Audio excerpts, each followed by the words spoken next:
Hi guys, welcome back to the channel. Today I'm going to be showing you all the vehicles that I currently own, and I'm also going to be telling you what I've got planned in the coming months for the YouTube channel and the vehicles that I currently own. So let's turn the camera around and we'll start with an update on Stevo.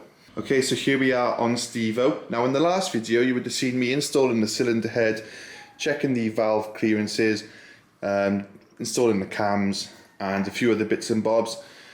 Well, since then I've done sort of miscellaneous tasks which are not really worth making a video of in themselves. So I've basically reinstalled the inlet manifold, the wiring loom, the intake. So I pretty much got as far as I can without purchasing any more parts. I've currently got a oil pump chain kit on order.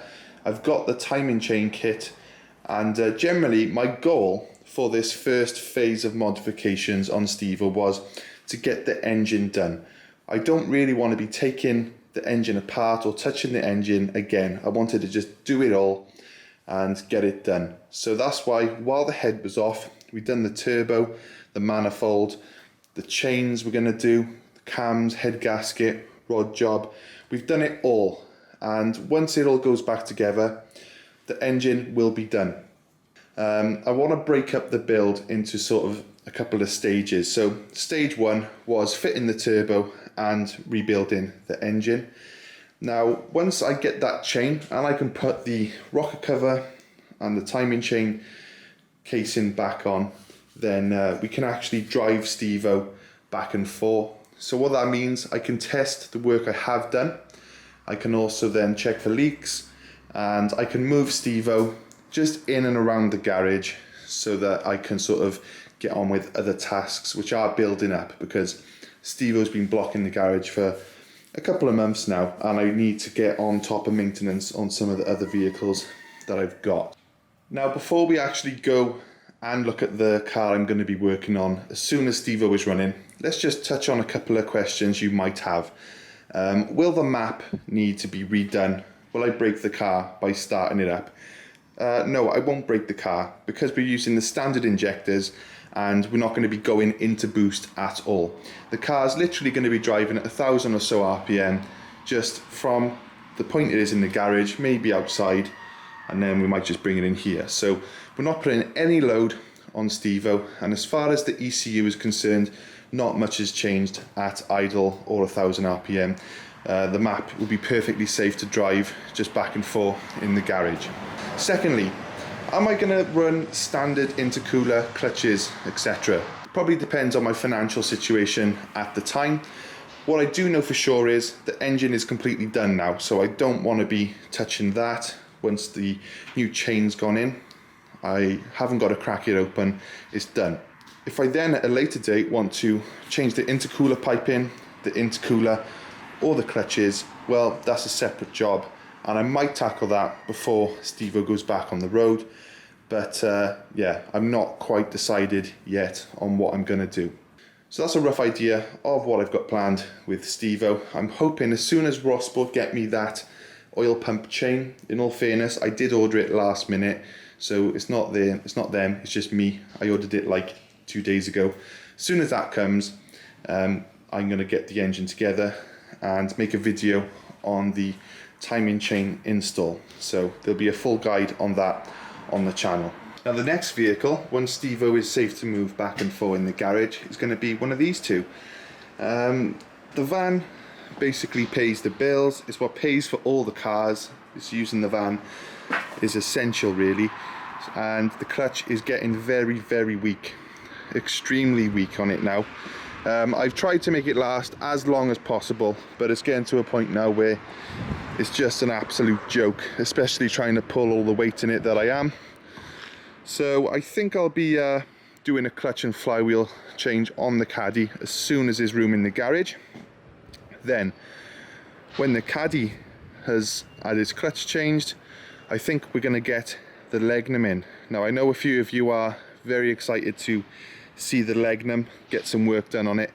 It hasn't moved since the last video you've seen on it. It's literally not even been started.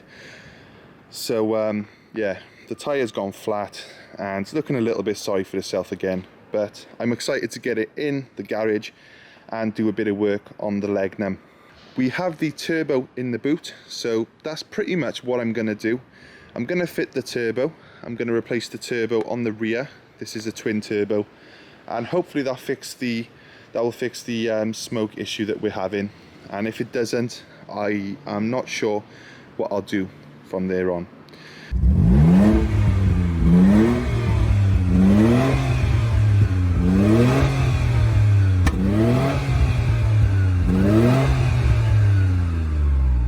We're going to fix all the issues and make sure it's a nice looking and mechanically nice example before it leaves this garage. The fourth and final car that I own, or rather my wife owns, is this Mini here. Now it's absolutely stinking. We haven't been cleaning the cars. I've been concentrating all my spare time on Stevo, so that's why all the cars are looking so dirty. But this is basically what we use for family duties. It's actually quite a nice car to drive. Surprisingly, you can get lift off oversteer on it. It's pretty torquey as well. I think it's pretty nippy for what it is, and I do enjoy the car. But the clutch is starting to slip on this as well, believe it or not. You'd think we have a clutch issue around here, but we've never had slipping clutches in all my life, and we've got two cars have clutch failure at pretty much the same time. So this one's very, very mild. In 6th gear on the motorway, if you stick your foot right down when the surge of torque comes in, it will slip just a bit. But I think it's got another 10,000 mile left in it if we want to be careful with it. But I'm not sure I can be bothered. I like the car, but I don't know if I love it. And the flywheel and clutch kit for this is about £400 or £500, and I really do not want to put that much money into this car. So I might trade it in. Now, I don't know what I'll trade it in for.